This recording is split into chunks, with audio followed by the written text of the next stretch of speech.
Hey, y'all. So I skipped chapter 8 for now.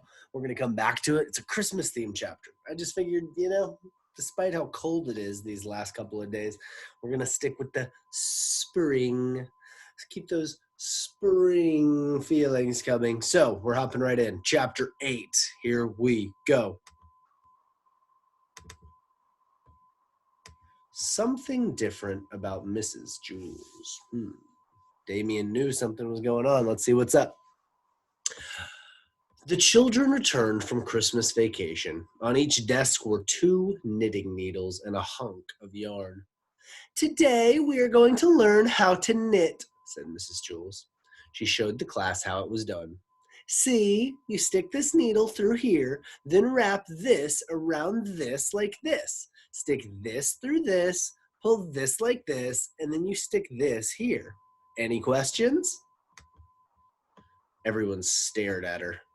Good, said Mrs. Jules. I want everybody to make socks. Okay, get started. Damien looked at his knitting needles. He didn't have a clue. He looked back at Mrs. Jules.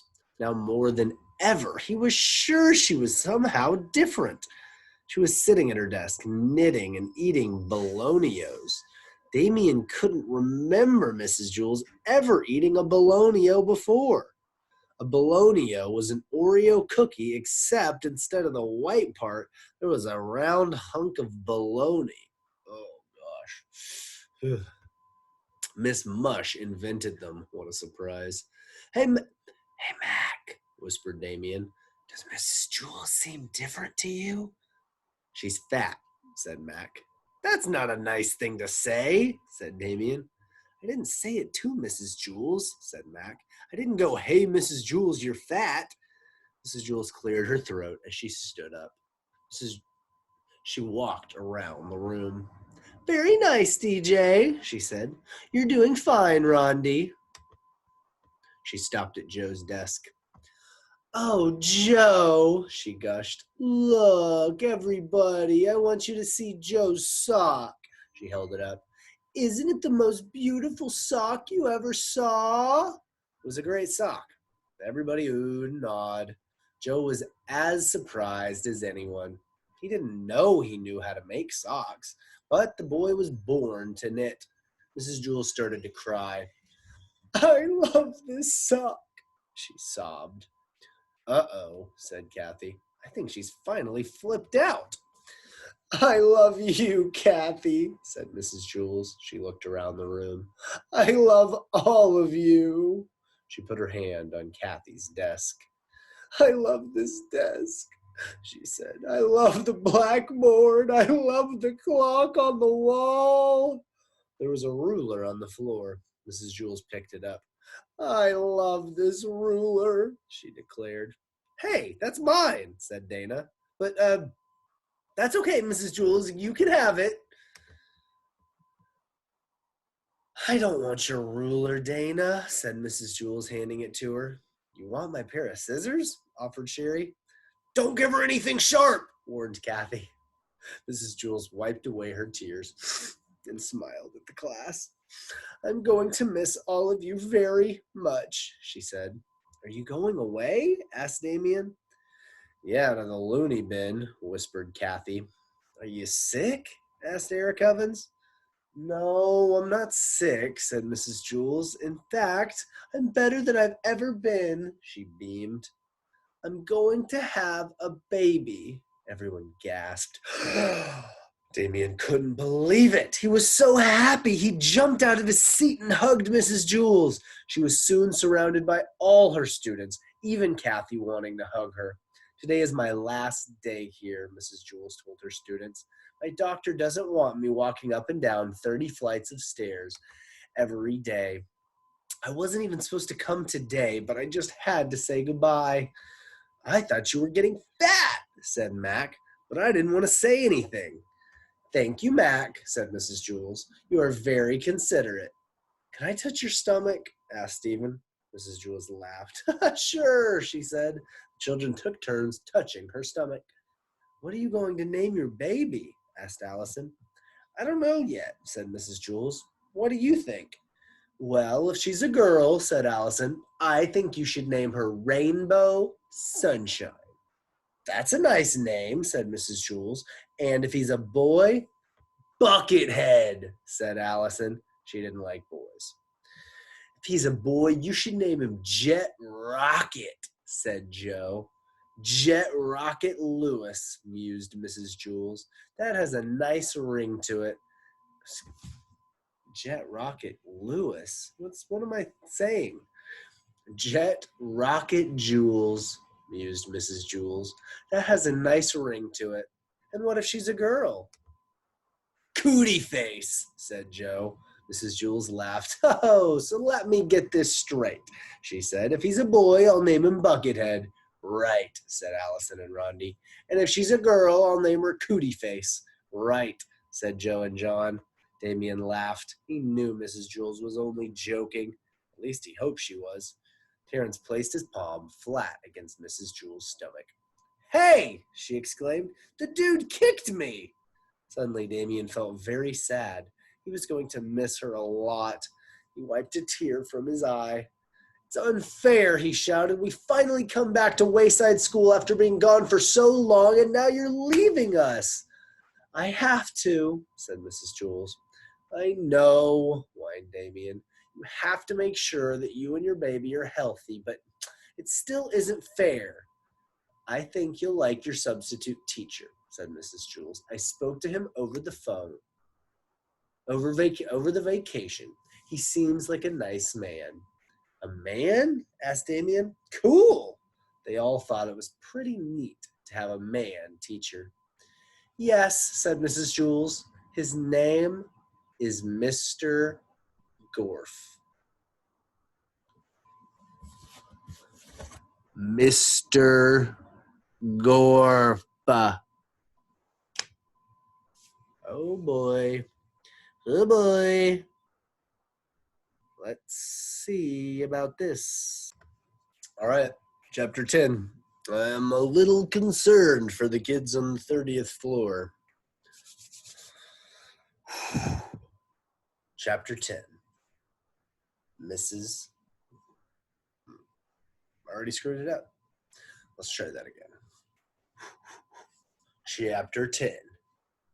Mr. Gorf. Mr. Gorf, muttered Joy as she walked down the stairs to recess. Did she say Mr. Gorf? Mauricia nodded. Leslie caught up to them. Did she say Mr. Gorf?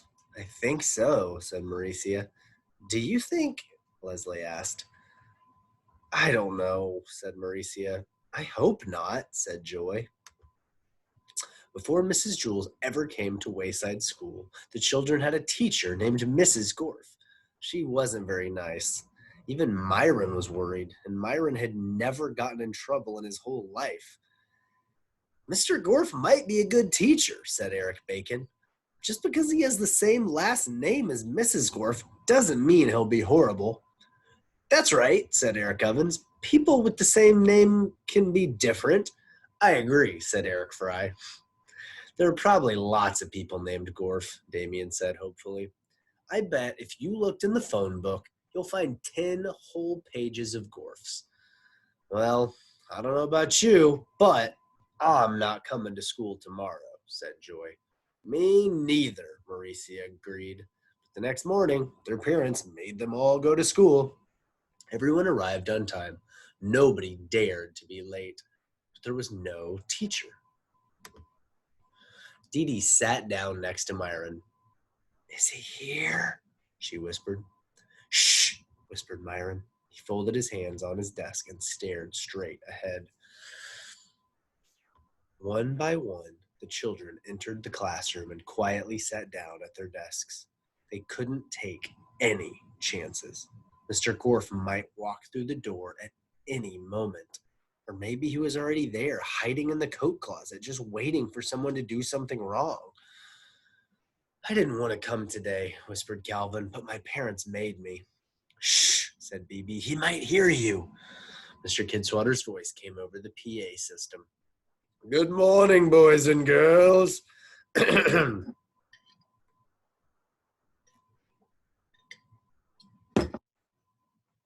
pickle jar. drinking water out of an old pickle jar. Recycle, baby. Good morning, Mr. Kidswatter, the children all answered together like good little boys and girls. They listened attentively to their principal. Then, when Mr. Kidswatter was finished, they took out their arithmetic books and started working. After that, they did social studies, reading and spelling.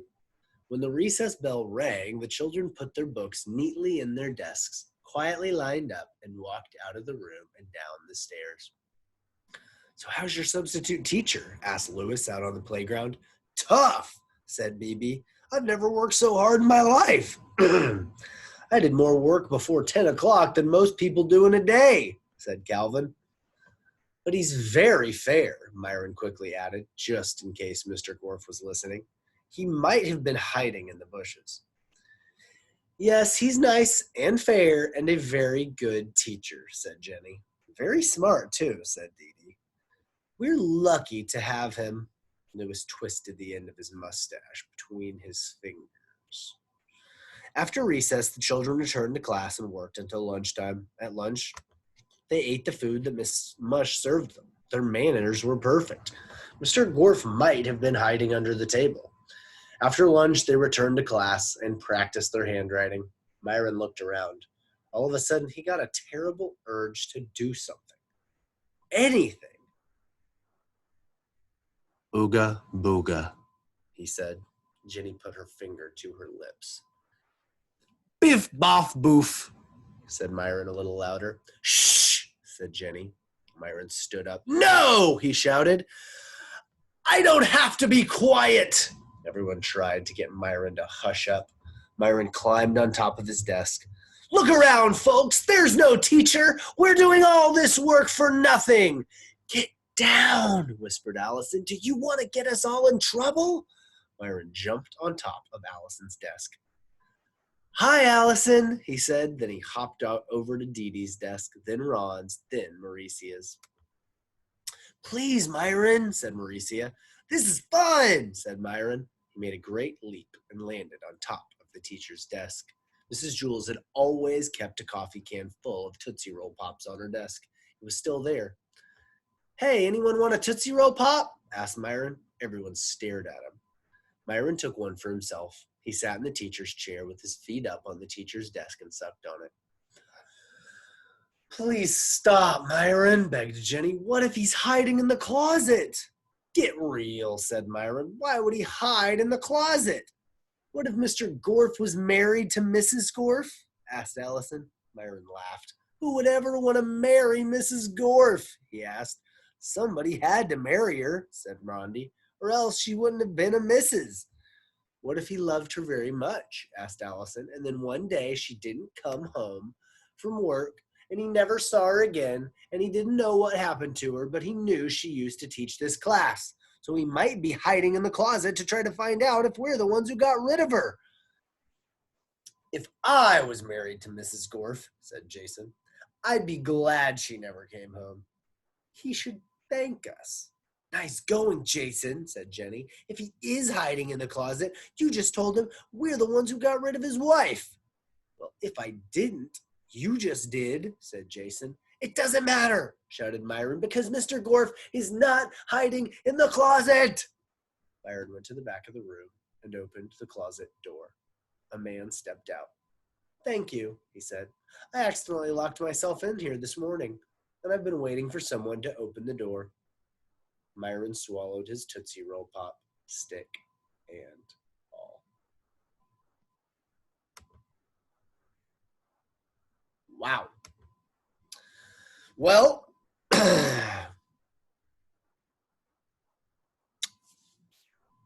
shocker. That was chapters 9 and 10. Hit him with that quiz below.